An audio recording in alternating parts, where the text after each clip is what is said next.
So, ito na guys, nainit ko na itong tortilla bread. Dito ko siya ilalagay. And then, nahiwa ko na yung mga chicken. So, actually, ganito lang gagawin ko. Ilalagay ko lang yung chicken. Ayan, ang sarap. Diba? Daming chicken, mas masarap. Tapos, maglalagay ako ng salad sauce.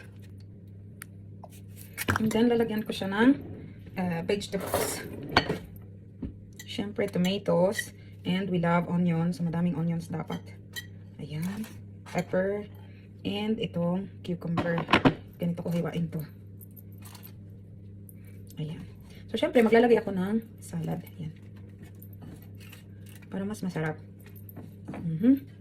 So, after nyan, maglalagay ako ng dressing. Ayan, garlic dressing. So, after ng garlic dressing, lagyan ko siya ng konting sweet chili para mas masarap. Ayan. And para maanghang, naglalagay ako ng aking homemade na chili garlic oil. And ano lang, nasa sa inyo lang yan kung gusto niyo. So, ayan ang aking chili garlic oil. Yan. Yan, para mas creamy. So, ayun na. Ready na ito. So, i-wrap ko lang siya ng ganito. So, itong ginagamit ko itong foil para mas ma-hold niya. Para hindi agad-agad masisira. So, ganun.